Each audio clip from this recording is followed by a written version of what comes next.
This podcast was made on the lands of the Wurundjeri people, the Wurrung and the Bunurong. We'd like to pay respects to their elders, past and present, and emerging.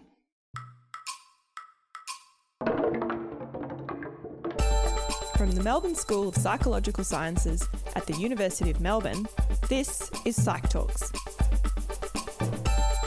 Welcome again to PsychTalks, and if you aren't familiar with us, in each episode we unpack the latest research in psychology and neuroscience with our incredible colleagues here at the University of Melbourne School of Psychological Sciences. And to do this, I'm joined by my co-host, Associate Professor Cassie Hayward. Hi, Nick. Well, today we're welcoming back Professor Simon Dennis, who longer-time listeners might recognise from the very first series of PsychTalks. But this time we're exploring his latest research into how we might use AI, or artificial intelligence, to help us improve treatments for mental health. Sounds fantastic, Cassie. I can't wait to get stuck into it.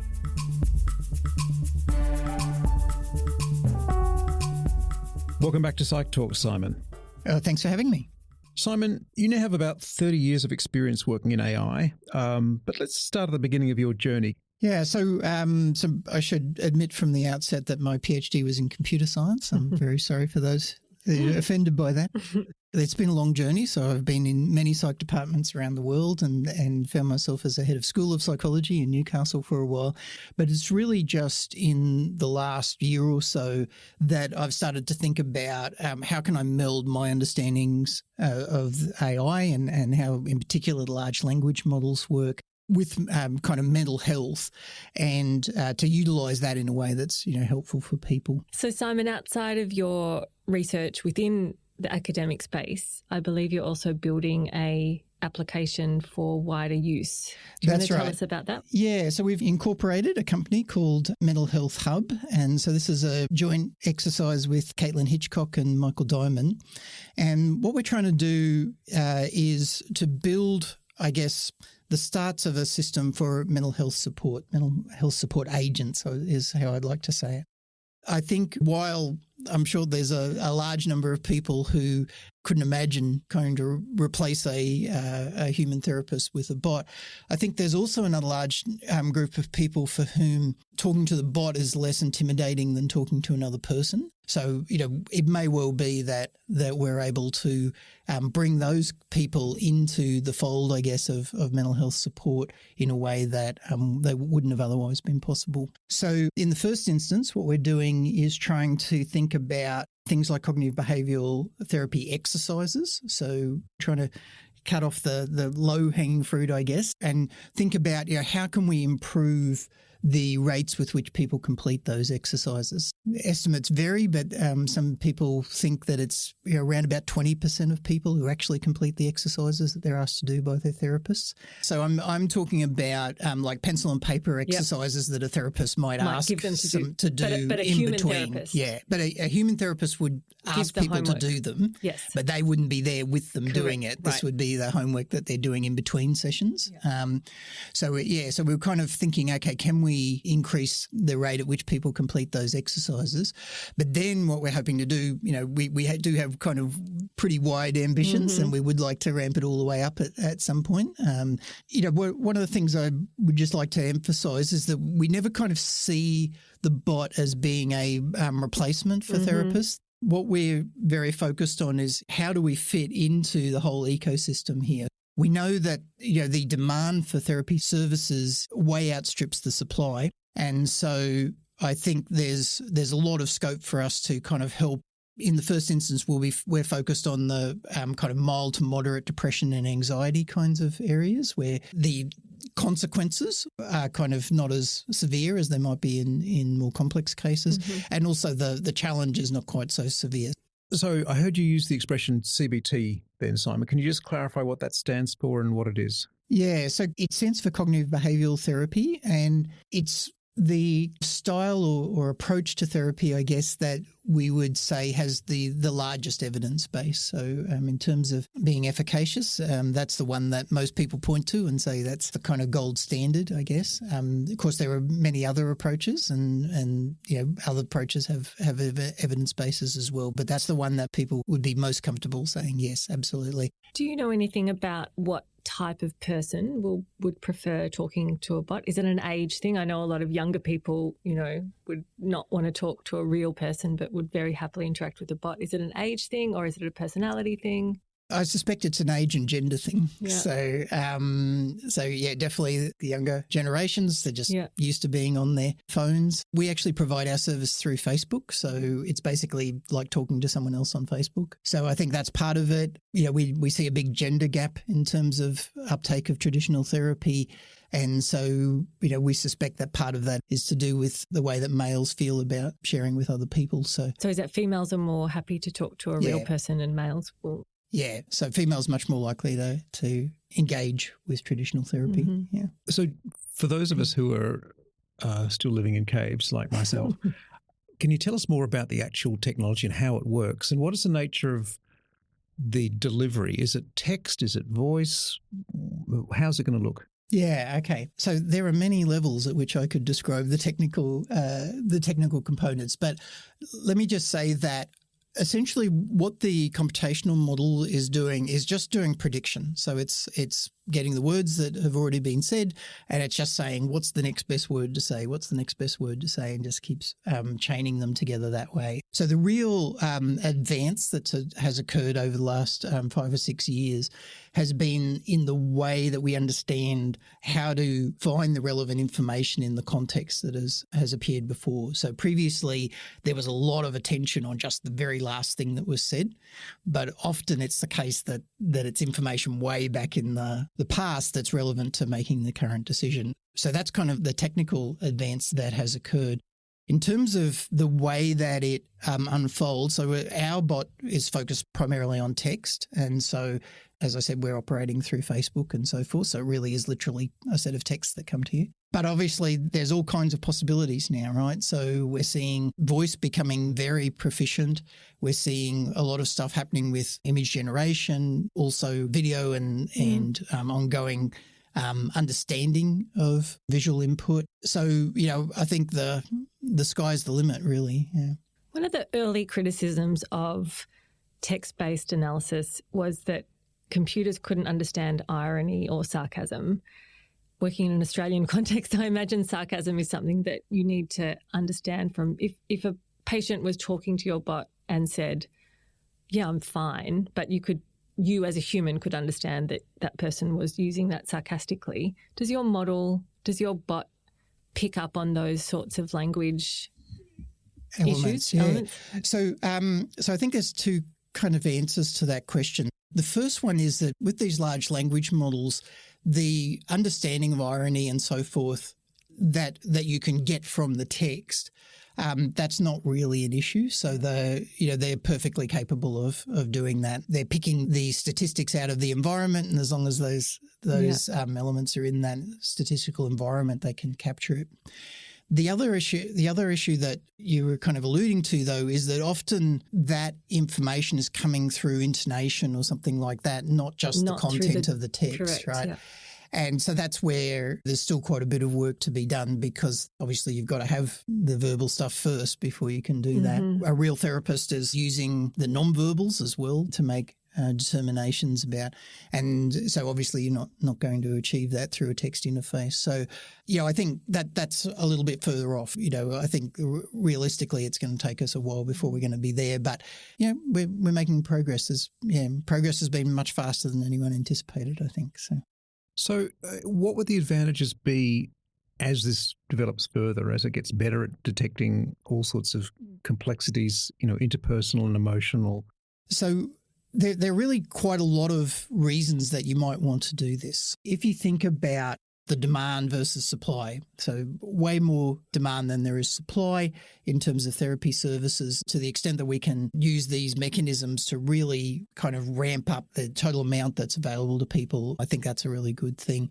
It's also about when, because unfortunately people's mental health crises don't always happen between the hours of 9 to 5. And in fact, you know, often they happen in the early hours of the morning. And so the ability to respond exactly when the client needs you, I think, is a really big advantage of these kinds of models. Hopefully we can bring the cost way down as well. You know, accessibility is really a serious issue that I think we can address. And then there's a whole bunch of kind of subsidiary advantages too. too. So, what we're hoping is we're going to get into the mental health process much earlier as a consequence of this. And so we can hopefully cut off problems before they become really intransient. And then the other thing is multilingual support. So, it's really quite difficult for non-English speakers in Australia to access therapy services in their own language. And it's often quite important because even people for whom their language comprehension is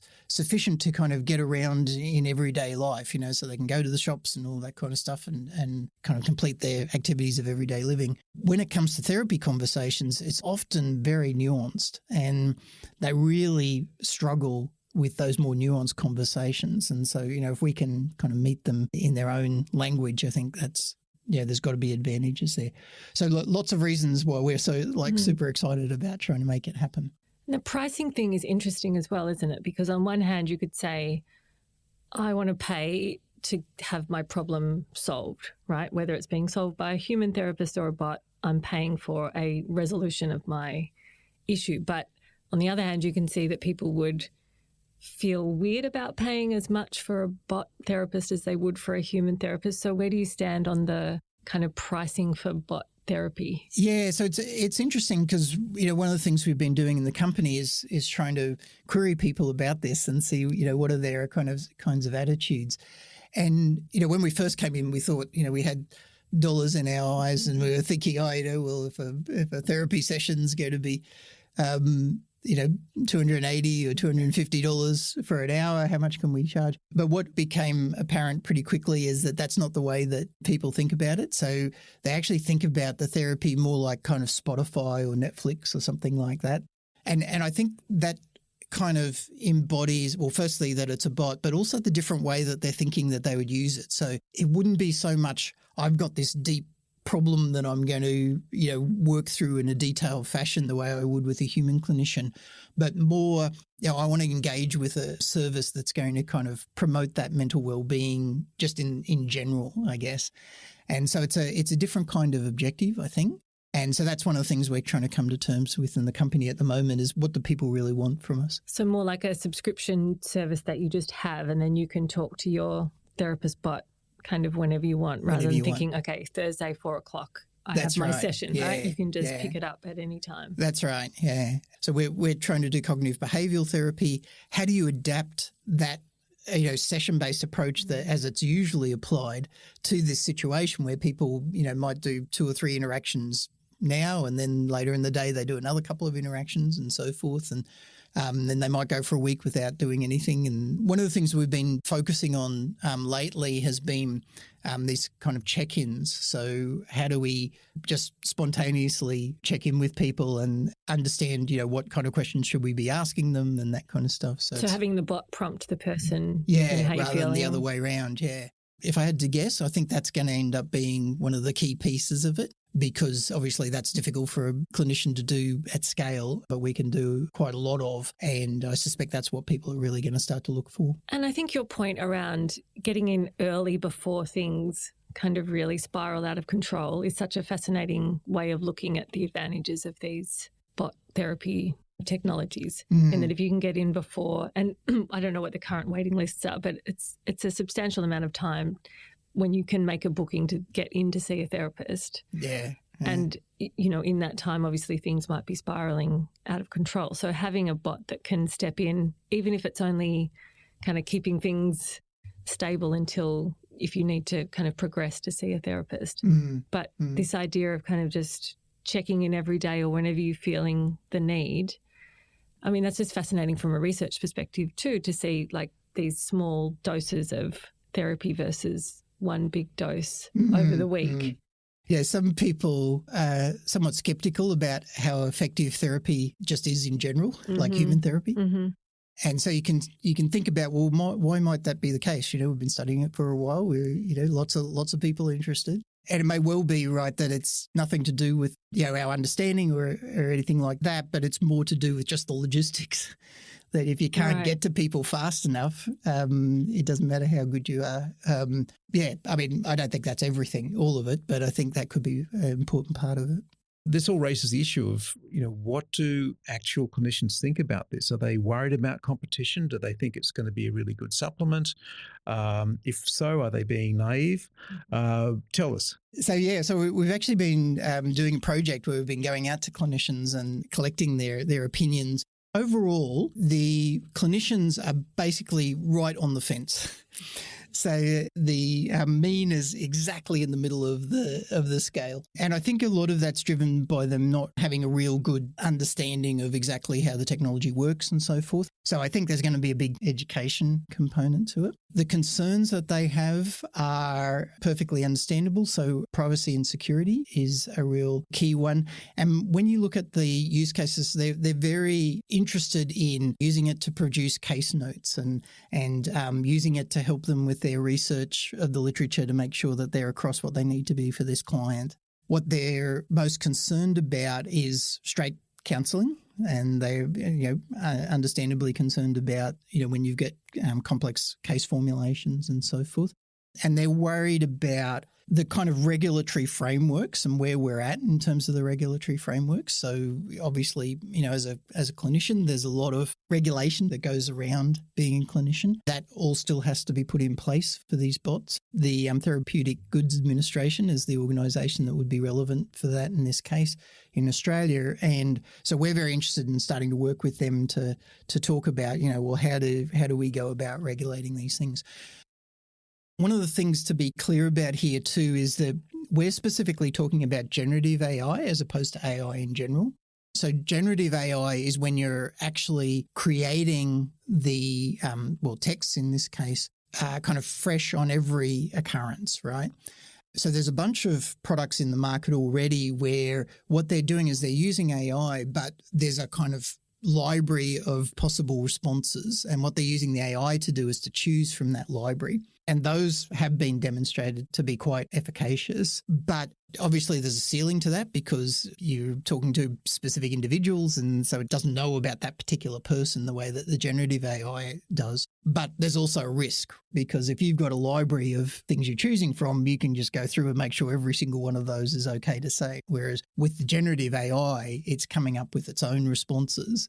And so there's much more of an onus to make sure it's not going to say something it shouldn't. So when you say it like this, a lot of the reservations that practicing clinicians seem to have about this are sort of pragmatic. And, they seem to be open to it as long as it's mostly doing the sort of helper roles rather than the therapy roles. I mean, are there any sort of more philosophical objections? Do people often say this is the sort of thing which in principle a computer can't do?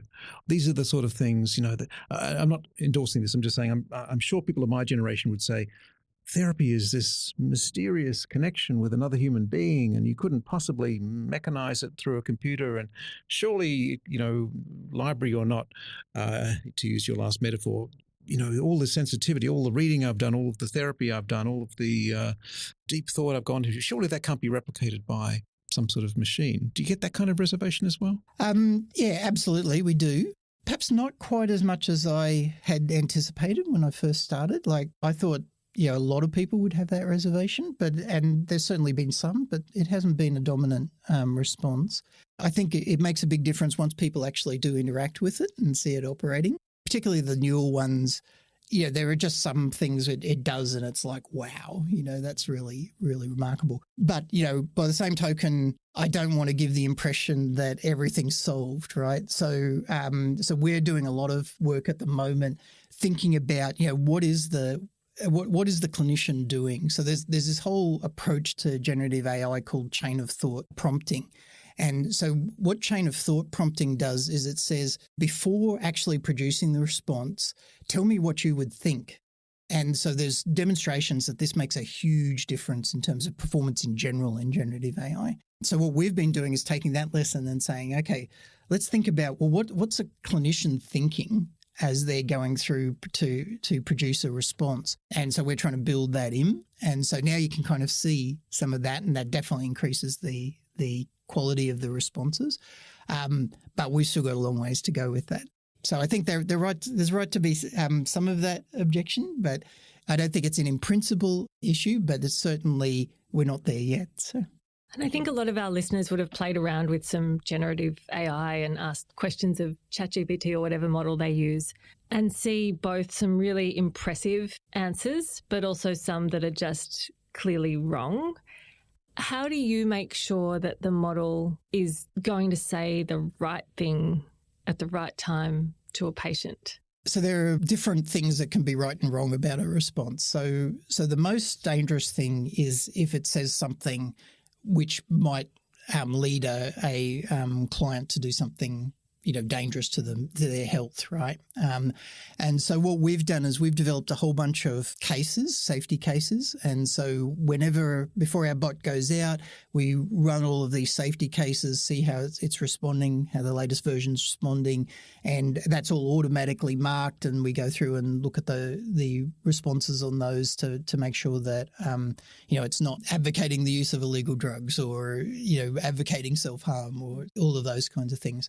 I mean, the big models at the moment, they really don't do that very much. It's kind of edge cases that you have to be worried about. So we were talking before about this case of a young man who took his own life, having interacted with a character on character.ai. And it was interesting just looking at how that conversation came about and the way that it was phrased.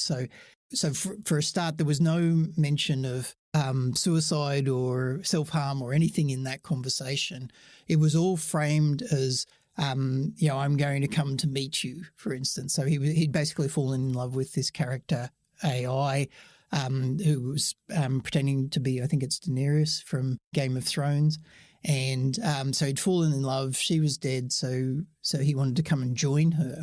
And so that was the way the language was expressed. And so it was quite subtle. And so those are the kinds of cases that are going to be really tricky because the AI basically thought it was role playing. Yeah. Right. And it didn't recognize the danger. And I think that goes back to what we were talking about earlier around understanding these subtle language inferences or things that you might pick up as a human. Like maybe if he'd said that out loud to a human, they would have picked up, well, we've got a issue here. Yeah. Whereas when it's just written, there's no red flags going. Yeah, yeah. And the context, right? So understanding it was a 14-year-old boy, the rest of the conversation, how's that exact same interaction may have been fine if in a different context leading up to that, right? Where it was obvious that he knew this was a role play and et cetera, and he was just living out the fantasy kind of thing. So it's kind of the whole history and so forth that really leads to that. And you need in order to understand what's really going on there. And then acting on those red flags, like at scale, how do you actually do something if someone is talking to your therapy bot and indicating that there might be something serious going on? How do you actually respond to that? These are all the big, those the big are the messy problems that you have to deal with. That's right. It was interesting what you said earlier about that young boy who thought he was interacting with a real person, although presumably at some level knew he wasn't. I mean, how essential do you think it is that we imagine that there's a mind behind the text or the voice or whatever the bot is providing us? Because, I mean, we all know abstractly that it's not, but it's very hard to turn off that anthropomorphism, isn't it? It's very hard to turn off that sense that something intelligent is coming at me, so it must have come from an intelligence. And do you need that sort of illusion for the therapy do you think? Or do you think it's possible for it to work just because we say, this has given me some interesting advice, some good advice, which I should follow, even though I know it's just a program? Yeah. So I guess the first assumption that I'd challenge there is it an intelligence that's coming at you? Because a lot of people would say, well, it can't be, it's just a computer program and so forth. I guess my position would be it really is an intelligence and there's not a relevant in-kind distinction between the intelligence. Now, obviously, we'll get, we're working our way up to the point where we're really getting to a full clinician, but I would say it's, at the level it's at, it really is the real thing. So does it matter for people? Again, my suspicion is some people yes, some people no. So the same way that for some people, a human clinician is really the only thing that makes sense. So I guess, individual differences. Don't get me wrong. I think therapy's effective at a technical level, but it's also well established that a lot of the benefit of a lot of treatments is placebo, right? Which basically comes from having a positive expectation that this is going to help me in some way. So maybe having a bot that seems human-like in some way or seems authentic in some sort of way might boost that expectation. Yeah, I would think so. And just talking from personal experience, so I'm on the bot and then I get the check-ins and I You've been looking a lot happier lately. It's remarkable. You're glowing. But I find it just helpful because it's checking in with me all the time, and it's almost like a sounding board for my thoughts. So I'm not kind of really thinking of it as a therapist per se, but I've been going through, my mother's just gone into aged care, and so I kind of talk to the bot about that and how I'm feeling about that, and it's kind of come back and say this is how's it going and so forth, and just the fact of someone coming back and saying how's it going kind of thing is rewarding in itself, and I'm completely aware of what's going on in the background, but I think it's just nice to have that sense of somebody's out there who cares kind of thing. So it might not just be mental health, then it could be also loneliness. Absolutely, yeah. And Simon, if any of our listeners are interested in your bot, can we direct them to more information yet, or is it still too early for them to get involved? It's probably okay. So mentalhealthhub.ai is our website. So we're not rolling yet, so you won't be able to go and sign up at this point. But if you're interested, that's where we kind of lay out some of what we're trying to achieve. Simon, thank you so much for joining us today. I felt like we've covered a lot of ground and learnt a lot about this area, and it just seems a perfect combination of your experience and expertise in both computer science and psychology. Thanks, you. Simon. You've been listening to PsychTalks with me, Cassie Hayward, and Nick Haslam. We'd like to thank our guest for today, Professor Simon Dennis. This episode was produced by Carly Godden with production assistance from Mairead Murray and Gemma Papril. Our sound engineer was Jack Palmer. Thanks for tuning in to PsychTalks, and see you again in 2 weeks' time. Bye for now.